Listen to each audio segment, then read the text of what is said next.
The words to which I should like to call your attention this evening are to be found in Paul's first epistle to the Corinthians in chapter 3, reading verses 18, 19, and 20. Verses 18, 19, and 20 in the third chapter of Paul's first epistle to the Corinthians. Let no man deceive himself. If any man among you seemeth to be wise in this world, let him become a fool, that he may be wise. For the wisdom of this world is foolishness with God. For it is written, He taketh the wise in their own craftiness. And again, the Lord knoweth the thoughts of the wise, that they are vain. And then he goes on to say, therefore let no man glory in men. Now, those who were here last Sunday night will recall that we were considering the statement recorded in the 11th verse of that chapter, where the apostle says, other foundation can no man lay than that is laid, which is Jesus Christ. And then he goes on to say, now if any man build upon this foundation gold or silver or precious stones, wood, hay, stubble, every man's work shall be made manifest, for the day shall declare it, because it shall be revealed by fire. And the fire shall try every man's work, of what sort it is. If any man's work abide which he hath built thereupon, he shall receive a reward. If any man's work shall be burned, he shall suffer loss. But he himself shall be saved, yet so as by fire. Know ye not that ye are the temple of God, and that the Spirit of God dwelleth in you? If any man defile the temple of God, him shall God destroy. For the temple of God is holy, which temple ye are. Then comes the word that we are considering tonight. Let no man deceive himself. If any man among you seemeth to be, or thinks that he is, wise in this world and in the sense of this world's wisdom, let him become a fool.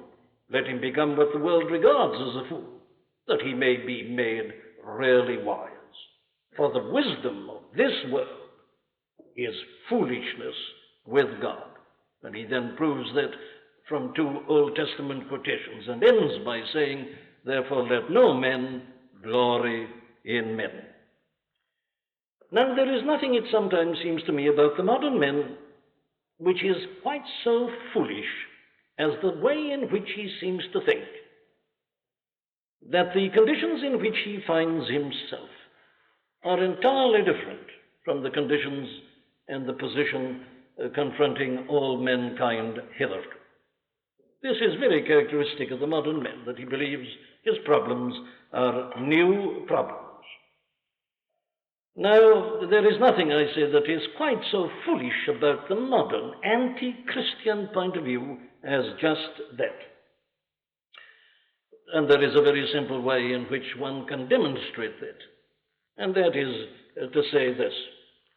If we had no other proof of the fact that man doesn't change essentially, we've got it in this, that man still goes on repeating the same old mistakes as have been committed by men throughout the centuries.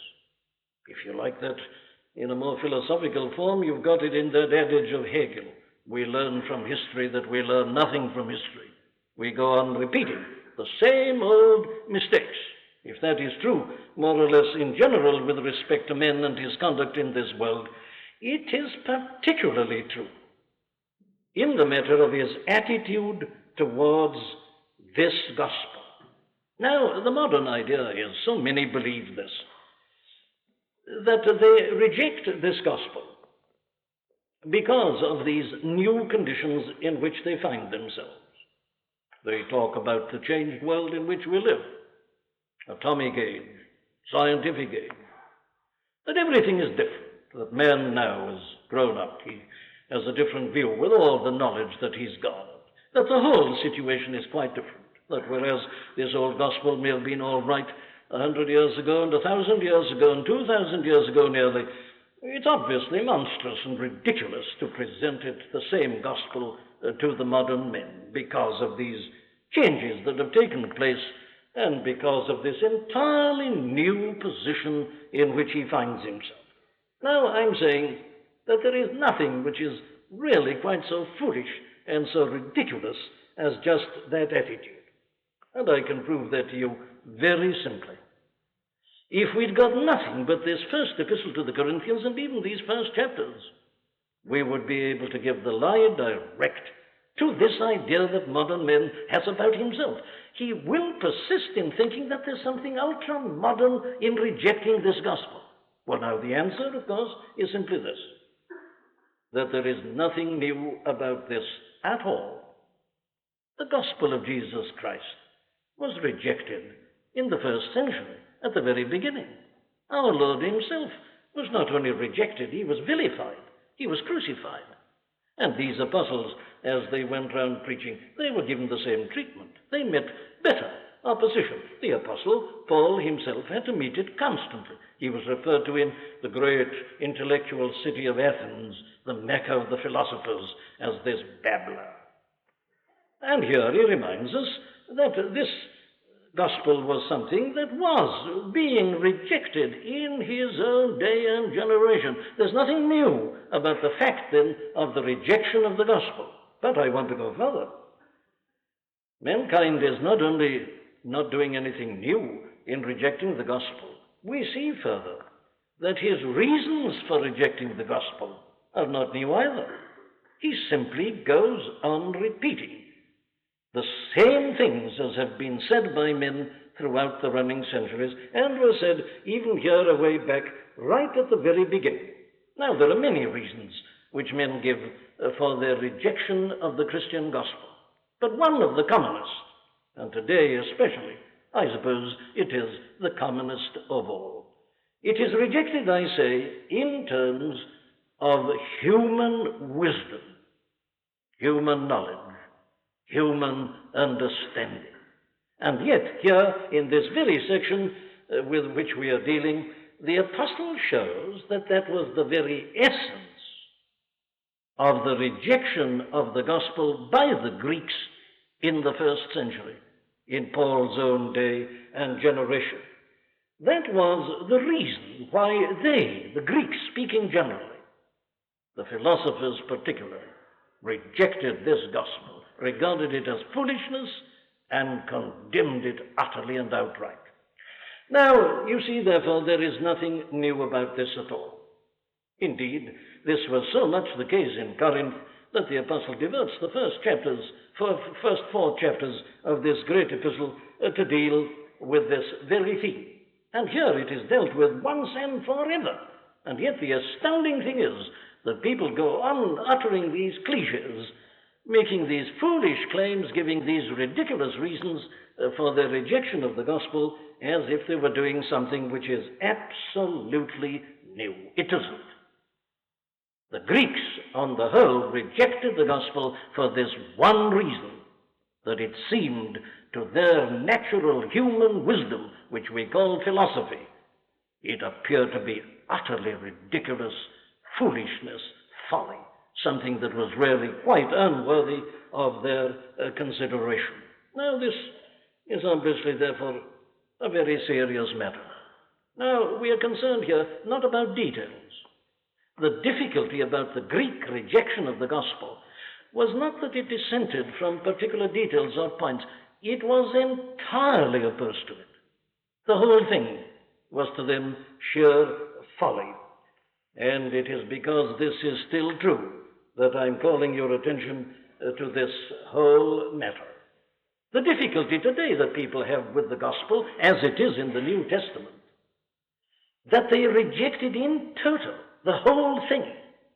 And there are some who are even foolish enough to be trying to construct what they call a new gospel, a gospel that suits modern men in this atomic age. And here they are trying to construct a gospel that will be acceptable to the modern man, of whom they're so fond of telling us that he no longer believes in a three-dimensional world and so on, and cannot possibly believe in the supernatural and the miraculous and things of that kind. Now, that, according to the apostle, is not only a complete travesty of the gospel, it is a betrayal of the gospel.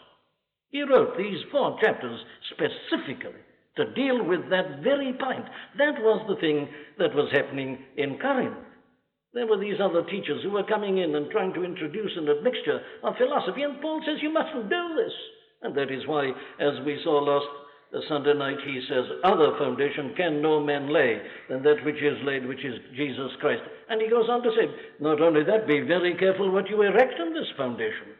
It must be consistent with and in accordance with the character of the foundation. He says, you add certain things, you destroy the whole. As he put it there in the 17th verse of the 1st chapter. If you add this human wisdom, you make the cross of Christ of none effect.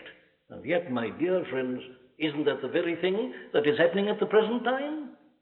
Isn't this the tragedy that so often this very thing that Paul condemns is the thing that is being presented and advocated as the gospel, the Christianity for the modern man? It is a complete denial of the essence of Paul's teaching in these great chapters. Now then, this is so vital that I'm calling your attention to it. What can be more important? If our whole approach to the gospel is wrong, well then we become wrong eventually at every point. You can't select certain things. This is a whole. As Paul says, there is this intimate connection between foundation and superstructure. It is all one piece. It must all fit together. It's all going to be tried. If you begin to try to build on this foundation wood or hay or stubble, when the trial comes, and it's a trial by fire, there'll be nothing left of your wood and hay and stubble. There is only one kind of material that is appropriate to such a foundation, and that is gold, silver, precious stone. Something that can stand the test of fire and purification and come through. So you see, this is a really vital matter. Let me therefore put it to your consideration this evening in the form of some 3 principles. Here's the first. The gospel of Jesus Christ is a complete contrast to everything else that man thinks and has been taught. Now, there it is. I put it as a principle. The gospel of Jesus Christ is a complete contrast to everything we think by nature, everything that human wisdom and knowledge can bring to us. Now, I'm emphasizing this. The gospel does not merely differ slightly in certain details. It's altogether different. And the altogether aspect is much more important than the details. You see, this is where so many have gone wrong. Books used to be written about this a great deal during the end of the last century.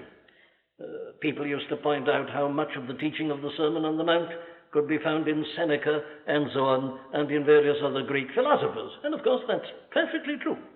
What's the difference then? You see, the mistake there is to take certain details of the teaching and say, well, you get parallels, you get things similar in Greek philosophy and teaching. Therefore, after all, the gospel isn't very much different. That was their whole attempt. They were trying to reconstruct Jesus, the human Jesus, the Jesus of history, and to reduce the teaching of the gospel to the level of a glorified morality teaching and humanism. But you see where they were wrong. The vital point is not the details. It is the whole thing. And here I am emphasizing that the gospel isn't merely different slightly here and there and in particular respects from other teachings. It is altogether different. It is entirely different. It is unique. Let me put that in a second way. The gospel, therefore, is not one of a series of teachings. We can't say this too often because the opposite is being said too often. Plato, Socrates, Aristotle, Jesus, and so on. Now, the gospel is not one of a series. It is unique. It is entirely on its own. This is the whole point that is made by the apostle.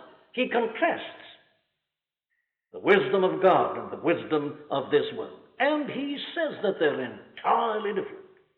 Now, in what respects are they different? Well, I want to show you this, first of all, in general, before we come to the particulars. These are the very contrasts which are made by the apostle.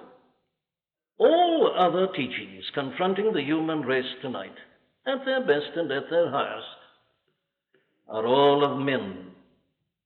It's no part of the preaching of the gospel, in a sense, to disparage the efforts of men, only when they claim to be adequate and claim to be gospel.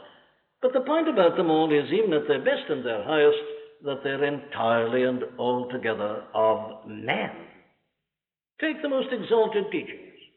It is some men or a group of men that have produced them and propounded them and propagated them. Always of men. But here we have something entirely different. This is altogether of God. That is why I say you must never put it into series with anything else. It's different. That's why the Christian faith is different from the so-called world religions. It doesn't belong to them. They've all been conjured up and produced by men, great thinkers, all right, but they're men. It's men trying to find God. Here it's the exact opposite. It is God seeking men in his lost and terrible condition. Or to put that in a slightly different form, all other teachings are the results of men's ability, men's reason, men's thinking, men's searching, men's research, if you like. This is the great word of today, research. Investigation, endeavor, searching, delving into the mystery, using your abilities and your powers. And we know that all knowledge that belongs to men has been discovered in that way. There was a time when men used to just sit down. That was the philosophical method. You sat down and you thought about life and you evolved your theories. And then you tried them by experiments and by practice. Well, now, that still goes on, but less and less has it been a matter of abstract thought, and more has it been a question of experimentation. And this is the great age of research. And we're proud of our knowledge, the knowledge we've garnered and the information we have, and the advances that have been made. Now, it doesn't matter what realm you're thinking of at all. Human knowledge and human wisdom all comes as the result of men seeking and searching and endeavor. This is entirely and absolutely and altogether different. How? Well, in this way, that this is entirely a matter of revelation. Now, this is basic, as you can see, and quite fundamental. That is why I say it is altogether different from everything that is known to men. This is God making things known. Not men arriving at the knowledge, but God making the knowledge plain and clear and manifest. Now, it's not surprising that this Apostle Paul of all men should be emphasizing this particular point, because here was an unusually able and brilliant man, one of the great minds, one of the great brains of the ages, brilliant scholar. Not only in his own particular realm, he was outstanding as a Pharisee, unusually well trained, particularly erudite. But he had his knowledge of Greek philosophy also. He was a Roman citizen by birth. He was a very cultured man. And you remember how he tells us in his autobiography in Philippians 3 that he had trusted to this, and he had done well in it, and he had excelled at it, and he was tremendously proud of himself. And then suddenly it was all shattered. Shattered by what? Shattered by what he saw. Shattered by what he was given to see. He was on his way to Damascus, you remember, breathing out threatenings and slaughter, intent upon the destruction of the Christian church. He did it in all good conscience, he says. He thought he was rendering God service. It was in accord with all his learning and his law and his studying and all his brilliant understanding and logic. But suddenly, something happens to him. A light shines in the heavens. The face appears. The voice speaks. And he's completely shattered. He's changed right about. And he now becomes a preacher and an apostle of the Christian message. How did he ever come to that? Was it as the result of his thinking and his reading and his meditation and his listening to lectures and discussions? Of course it wasn't. It was the opposite of that. It was God revealing it unto him. And that's the great point which he makes in these 4 great chapters. God, he says in chapter 2, hath revealed them unto us by his Spirit. For the Spirit searcheth all things, yea, the deep things of God. This is revelation. And it's the eternal opposite of everything that human wisdom depends upon. It's altogether different, you see, even in its method. And another way in which I can show you one of these general differences is this. Take human knowledge in any realm, philosophy, science, any other study you like. Its great characteristic is that it changes, that it grows, that it develops with the passage of time.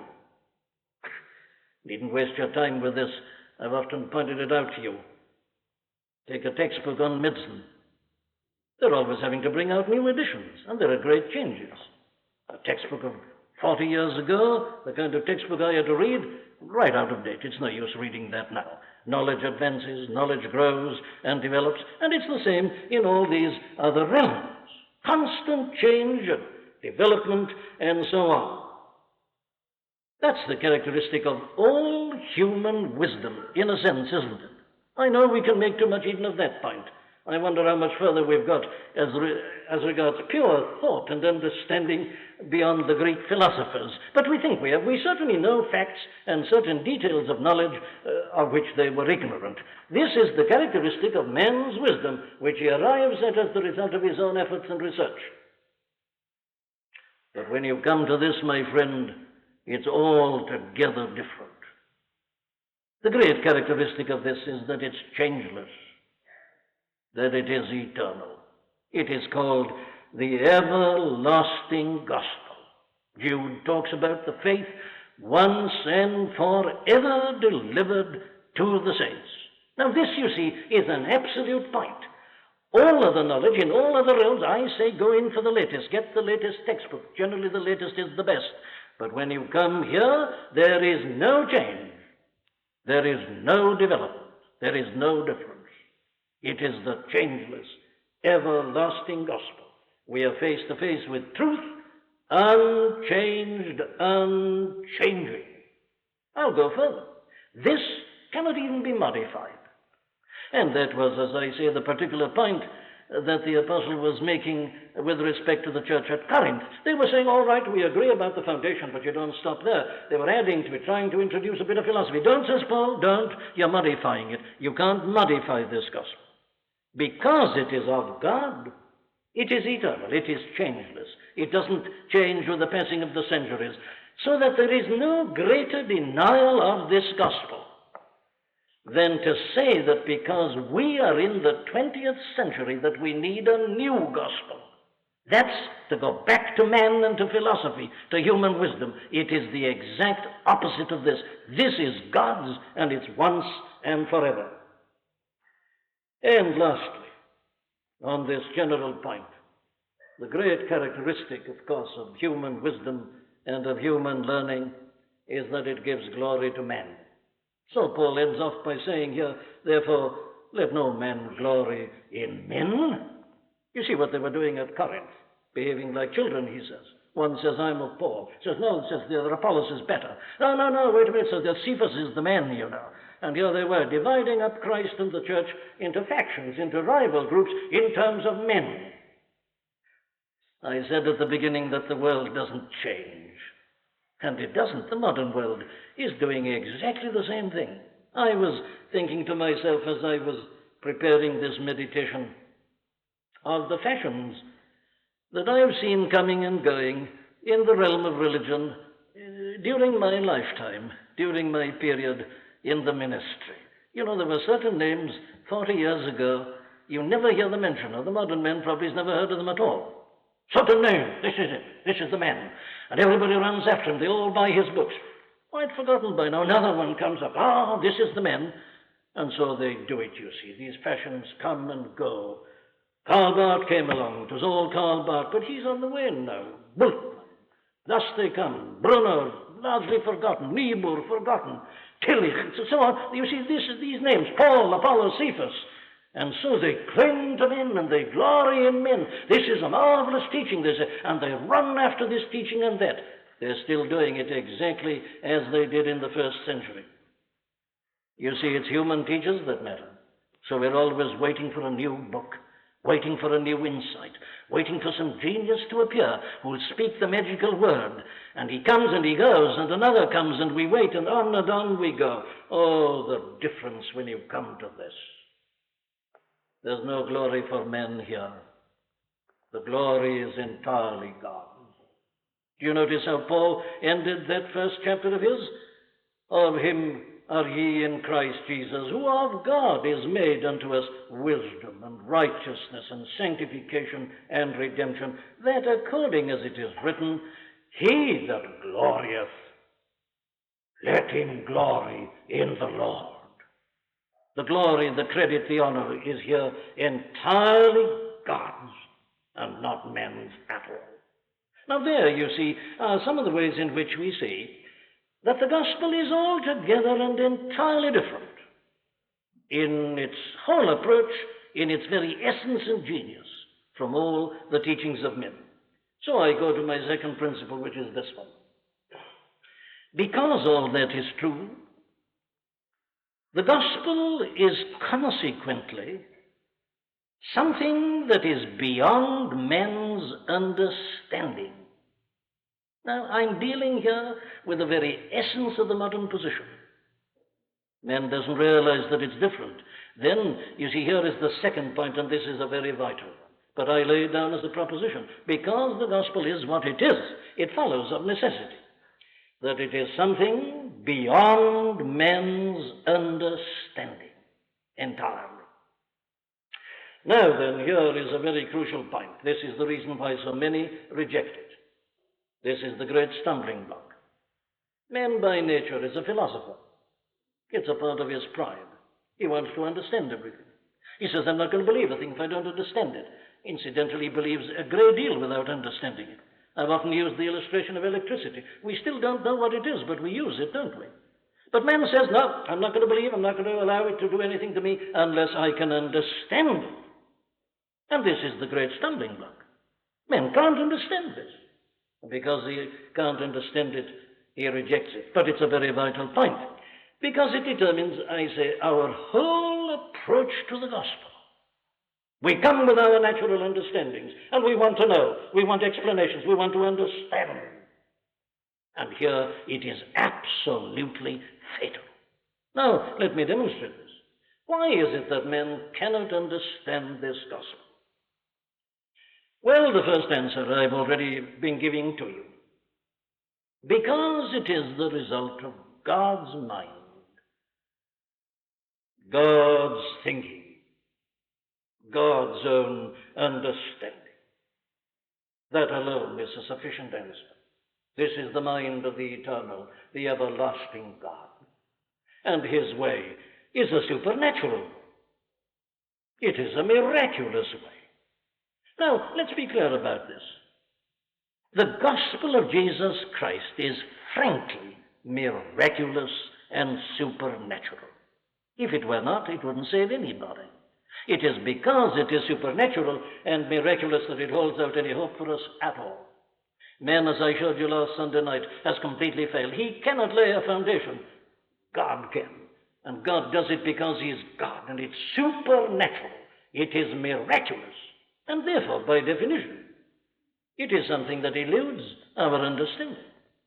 Men cannot understand the miraculous and the supernatural. That is why he doesn't believe in it, because he can't understand it. But that's the height of his folly, because he can't even understand the natural. Look at the mysteries in science. Look at the mysteries even in what we have discovered. Well, then when you go into the realm of God himself acting directly, the whole thing becomes a sheer impossibility. So one reason why this gospel is altogether beyond human understanding is because of its supernatural character, because of the miraculous element, and it's full of that. It's full of angels. It speaks of things like the virgin birth. It speaks of the working of miracles. It speaks of a man rising from the dead. These are the very terms of this gospel. And all along, you see, they are miraculous and they are supernatural. This is God's thinking. But then, put to that, the state and the condition of man's mind. This mind of which we are all so proud. And there's no need for me to detract from that or to derogate from it. But look at it as it is. And the great characteristics you find are these. Man's mind at its best is very finite. It's very limited. How difficult it is to learn. Look at all the books. You can't read them. You haven't got the time. You can't understand them. Man's mind is finite. It's always coming up against limits and realms beyond which it can't go. Question marks, queries. Indeed, everything, as I say today, has become fluid and uncertain. But man's mind is not only finite. That's enough, you know. How can a finite mind comprehend the infinite? Can a man encompass the mind of God? Oh, read your Bibles and you'll see men who've tried in various ways to do that, admitting their utter inability, their utter defeat. But not only is man's mind finite, man's mind is sinful. And here is a much more serious thing. Our minds are biased against God, darkened. According to this teaching, our minds are not functioning as they should do and as they're meant to do and as they did in the original creation. Man's mind has fallen. His mind has become twisted. It's become perverted. We are full of prejudices. Now, when we're honest, of course, we know that and we admit that. Look at the political prejudices. People try to say that they vote at elections in terms of principles. I wonder. I've seen so many men, voting one way when they were young and poor, voting the exact opposite way when they get older and have made a bit of money. No, we're creatures of prejudices. And we've got our prejudices, racial prejudices, all these prejudices. Why, they're causing the chaos and the confusion in the world at the present time. You see, man's mind is not only finite, it's a diseased mind. It's a twisted, it's a perverted mind. So not only is it because of its smallness incapable of comprehending God and his ways, because it's dark and because it's ugly and because it's twisted and not straight, it cannot possibly do so. And thus the mind of the eternal is altogether different, as Isaiah puts it. My ways are not your ways, neither are your thoughts my thoughts, says the Lord. As the heavens are higher than the earth, so are my ways and your thoughts and my thoughts. Sinful, darkened, finite, incapable. That's another reason why we can't even try to understand it if we really have got sense. But there is another element here, and that's why I read that portion from the first chapter. The apostle teaches there that this is a part of man's punishment for his sin. Man's ultimate sin is pride of intellect, pride of understanding. This is the thing with which he defies God. So a part of his punishment is to be humbled in that respect, and the gospel humbles him. The wisdom of this world is foolishness with God. God hath made foolish the wisdom of this world. It is a part of man's very punishment. He can do what he likes. He can kick as he likes against it. It won't avail him anything. No, this is a part, I say, of man's punishment. He is made foolish. But lastly, this gospel is incomprehensible to men and his natural wisdom and ability. For this good reason, and this is something in which we all ought to glory. It is incomprehensible to men. It is not the result of men's understanding, because if it were, salvation would be the prerogative of only a few exceptional people. Do you see what I mean by that? If this gospel were something that man can understand, something that is patent to human understanding and comprehension, well then, you see, the result would inevitably be this. Those amongst us who happen to have been born with good brains, real ability, understanding, able to read, able to think, able to argue, able to be logical, able to follow the great demonstrations, why, they would have a tremendous advantage over the others, wouldn't they? And of course, they're always in a minority. The vast majority of us have not got good brains nor much understanding, and we can't read these great books on philosophy and so on. Now, if the gospel were something that men can understand, and that a man is saved as the result of his understanding, it would be the prerogative of just a few. It would only hold out a hope for a mere handful of VIPs, as they're called today. But thank God it isn't that. If you are to have a gospel that can save anybody, it must not be dependent upon men's ability, but upon the power of God. And that is the truth about this gospel. Because nobody can understand it. The most ignorant and illiterate amongst us, and the one most lacking in brain power and intellectuality, stands as good a chance as anybody else. And that is where the clever gentlemen of the television don't begin to understand. Can you follow them? Can you understand what they're trying to say? Of course you can't. Thank God you can't. And it doesn't make any difference, because they don't either in an ultimate sense.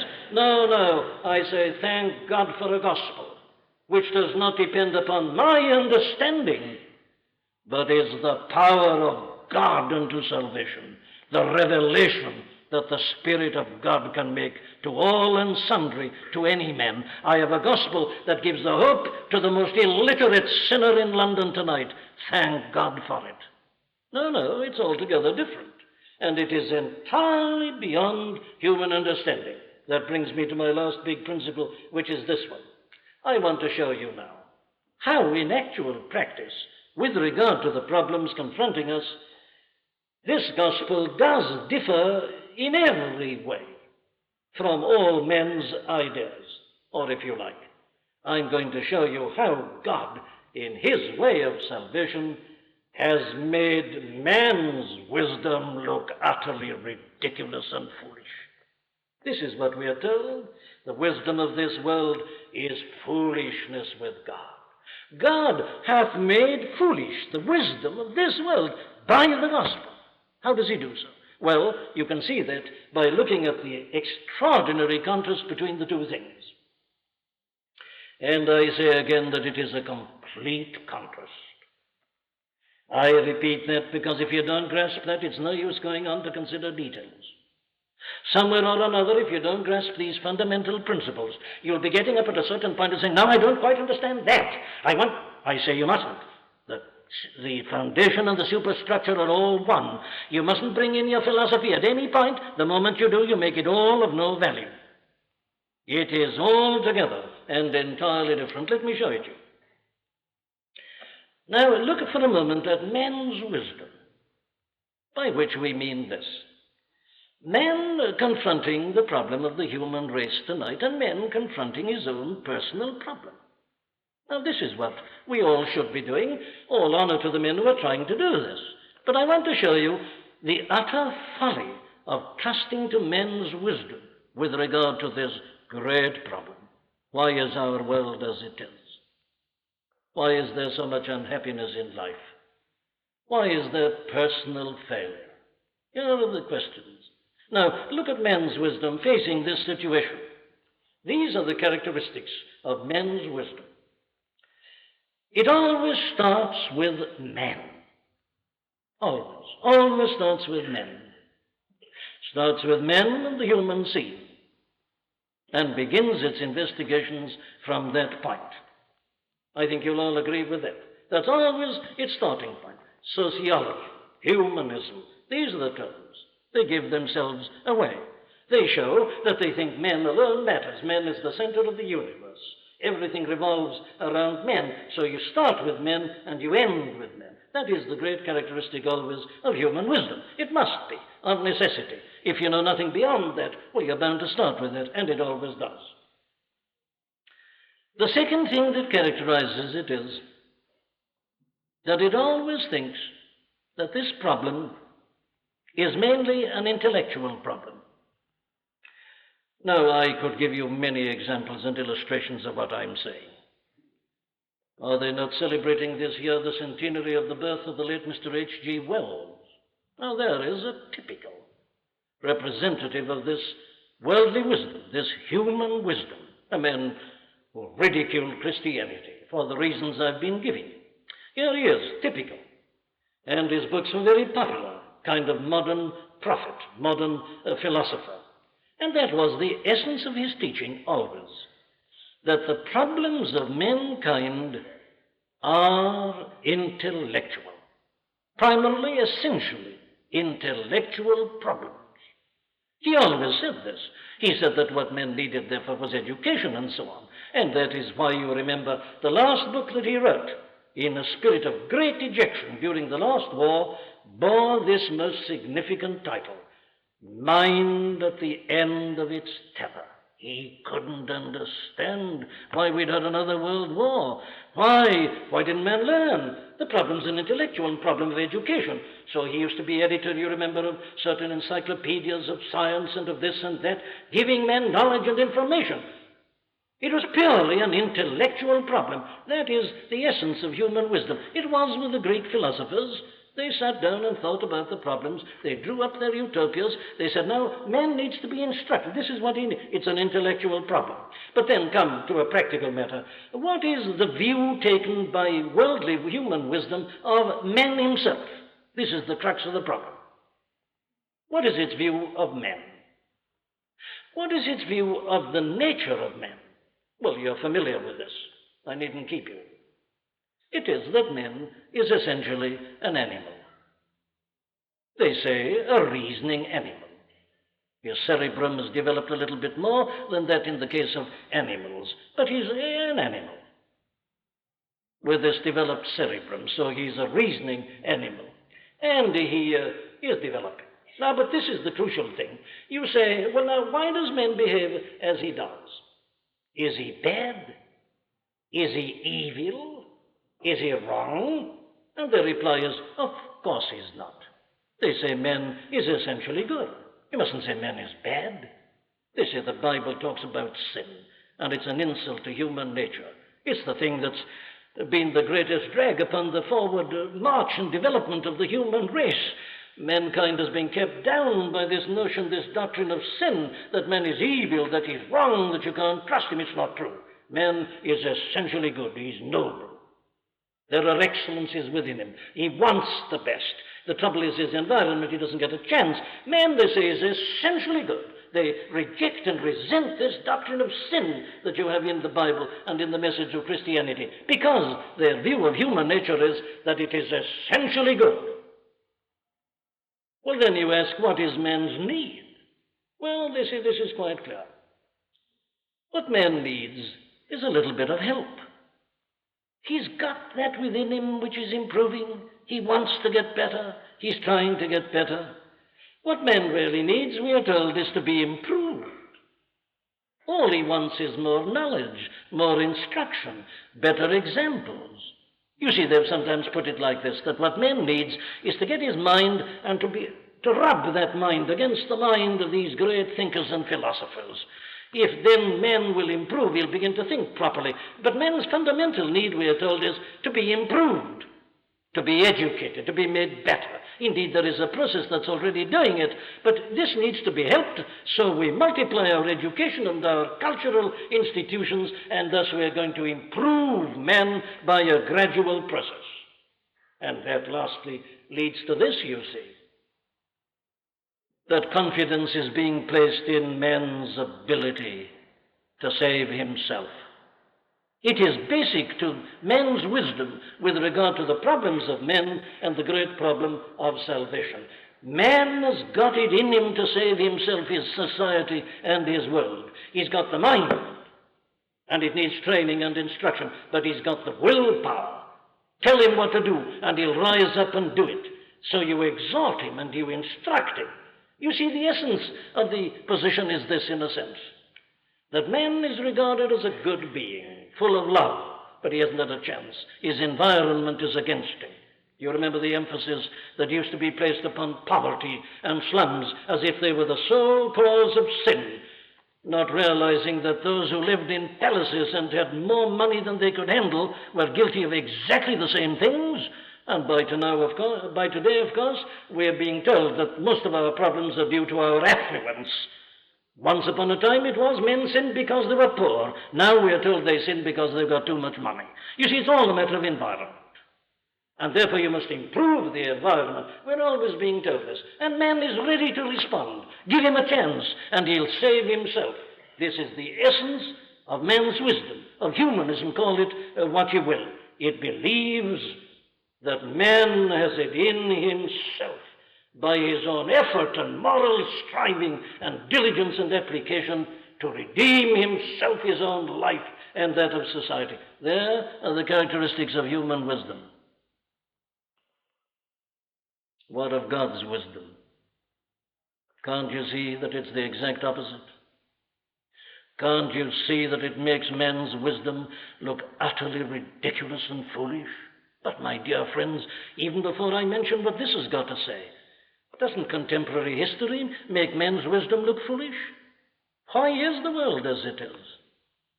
If all that we've been told is true, why, it's not surprising that poor H.G. Wells died in dejection and with a feeling of hopelessness. He was almost in despair. What could he do? He wasn't the only one. There was another man who wrote his autobiography, the head of a college in Oxford, during the last war. A Jerseyman's Journal, I think he called it, Merritt, Professor Merritt of Oxford. He said exactly the same thing. He couldn't understand the last war. Professor Gilbert Murray, another great classical humanist, he said exactly the same thing. These men were really shaken and shattered by the Second World War. These were the men like Professor Gilbert Murray, who was the greatest advocate of the League of Nations, and he believed that by going round and holding meetings and telling people they'd banish war, all a matter of intellect, you see, and application, and they couldn't understand. The wisdom of this world is made foolish, even by contemporary history. But when you look at the gospel, you see the folly of men's wisdom still more plainly and clearly. Look at the contrast. That starts with men. Where does this start? Well, as I've told you, it is with God. It is all from God. The Christian, as he looks at the modern world, he doesn't start with men, he starts with God. Why? Well, he says, where does the world come from? What is man? And he says you can't understand those questions except in the light of God. The Bible starts with the words, in the beginning God created. That's the way to begin. If you start with men, you'll always go wrong, because you cannot understand men except in the light of God. Secondly, this message says God's wisdom teaches us that the problem of men is not merely an intellectual problem. It's not merely a problem of knowledge. It is much deeper. It's at the very center of personality. According to the Bible, the trouble with us is not that we are wrong in this respect or in that respect. It is that we are all wrong. There is no health in him, says Isaiah. From the crown of his head to the soles of his feet, it is all rottenness. The Apostle Paul looks at himself and says, in me, that is to say, in my flesh as I am by nature, dwelleth no good thing. My friends, have you ever tested yourself in the light of these two teachings? Which is true of you? Are you a wonderful person? Are you good and kind and generous? Is it just that you've never been given a chance? That your environment is against you? That circumstances haven't given you an opportunity, or other people? Is it that? Or do you know that there's that within you which gets you down, that's rotten, that you're your own greatest enemy? I've often quoted it, I quote it again. The fault, dear Brutus, is not in our stars, but in ourselves, that we are underlings. It's the message of this book from beginning to end, that man's problem is a deep one, it's a profound one. It isn't merely intellect and understanding and teaching. It's something at the very center of man's being. He's become rotten in the core. And this is, of course, a part of its view of man, that he's a fallen creature, that he's evil, that he's perverted, that he's got a mind that is at enmity against God, that he is as he is because he loves darkness. Our Lord used these words. This, he says, is the condemnation, that light has come into the world, but men loved darkness rather than light because their deeds were evil. That's the trouble with men. He loves the darkness. He delights in evil. He prefers the wrong to the right. Now, you see, the two views are diametrically opposed. Man essentially good, says human wisdom. Man essentially bad, says the other. Which is the better explanation of the state of the world today? Which is more adequate to deal with the present position? Why does man go on as he's going? Why doesn't he learn from history? Why does he repeat the mistakes of the past? There's only one explanation. He loves the darkness. He hates the light. That is the condemnation.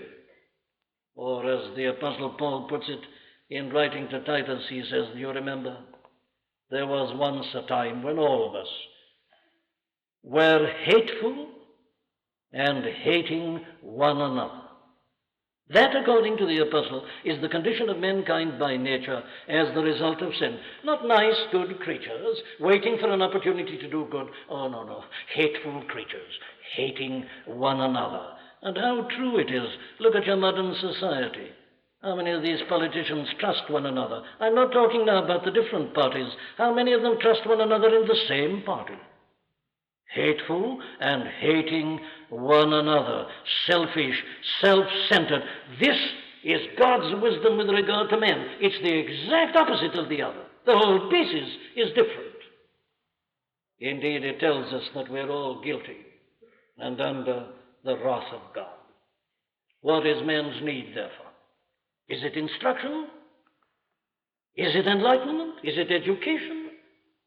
Is it to have a good example which you can imitate?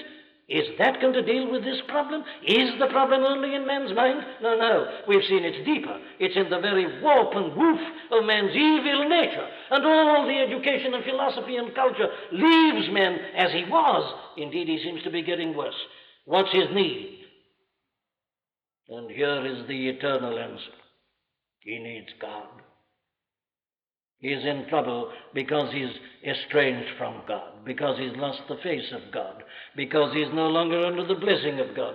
Man's first need is to be reconciled to God, to have his whole outlook different, not to start with himself and end with himself.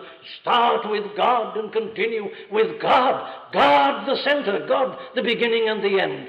To be reconciled unto God, to be forgiven, to be restored to communion and communication with God. What else does he need? And he needs it before even that can happen. Can't you see? Man doesn't need to be improved. Man's too vile and rotten to be improved. There's no point in painting a rotten apple or trying to polish it. No. Man cannot be improved. Man is in such a state and a condition that he must be born again. He needs an entirely new start. He needs a new nature. He needs a new heart. You see, these men, given insight by the Spirit of God, have always seen it. You remember poor King David, after he'd committed adultery and then murder on top of it. When he comes to himself as the result of the speech of the prophet to him, he writes the 51st Psalm, and he says, "Create within me a clean heart, O God, and renew a right spirit within me." He realizes that the trouble with him is not that he's done these things, but that he ever wanted to do them, that he's got a nature that desires such things. He says, I don't need to be improved. I need to be recreated. Create within me a clean heart, O God, and renew a right spirit within me. That's what man needs according to this wisdom. It's no use just teaching us. We've been taught. It's no use giving us examples. It's no use exhorting us. No, we need a new outlook. This is the condemnation, that the light is come into the world, and men love darkness rather than light. What do we need? We need a new nature that will love the light and hate the darkness. We need to be made new men and women. And this is the very thing that is offered to us, which brings me to the last point, which is this: the way of salvation. Here is a message that tells us that man is completely hopeless, that he is completely helpless. He's proving it. He's showing it in the modern world. We all know it in our own personal lives. How many a time have we made resolutions? How many times have we intended to be better, to give up some wrong or evil, always to fail? We can't do it. We are utter failures, every one of us. We've got a running sore in ourselves. Salvation is of God. Not the labors of my hands can fulfill thy law's demands. Could my zeal no respite know? Could my tears forever flow? Oh, for sin could not atone. Thou must save, and thou alone, and blessed be the name of God. That is what is done. I'm not ashamed of the gospel of Christ, says Paul to the Romans. Why not? His answer is, it is the power of God unto salvation, to every one that believeth, to the Jew first, but also to the Greek. He says, I'm ready to come and preach the gospel at Rome. I'm as ready to preach to the emperor as I am to the servants and the slaves. Why? Because he knows that emperors and slaves are all one. They're all failures. They're all perverted. They're all vile. They're all helpless. They're all hopeless. Nothing can improve any of them. Here is a power from God, the almighty power of God, that can give us forgiveness and pardon, that can give us a new nature. The God who created the cosmos at the beginning can recreate our souls and spirits and make new men and women of us and give us new and clean hearts. That's the message. You see, it's the opposite of everything man has ever thought. It's ridiculing man's wisdom. But you know, the supreme way in which this gospel shows the folly of men's wisdom is this, that men should ever reject such a gospel. That's the thing that exposes man's folly, that he doesn't recognize this. He doesn't recognize the Son of God when he stands before him. He can look at the cross and curse. He doesn't stand with Isaac Watts and say, love so amazing, so divine, demands my soul, my life, my all. He doesn't see. He's blind. His wisdom is folly. What is he to do? Well, the apostle tells him, if any man willeth to be wise or seemeth to be wise in this world, what's he got to do? Let him become a fool. Let him say, I know nothing. Let him say, my knowledge and learning doesn't help me. It helps me in science, it helps me in industry, it helps me in politics, but when I come here to the matter of life and living, and life and death, and myself and my soul and God, I'm nothing, I'm nobody. I'm a great ignoramus, I don't know. Let him become a fool. Let him become such that the world will laugh at him and ridicule him as it did his Lord before him. Let him, in other words, in his helplessness and his emptiness and woe, confess his sin and failure to God, and in utter simplicity believe this glorious, wonderful message, that Jesus of Nazareth was the only begotten Son of God,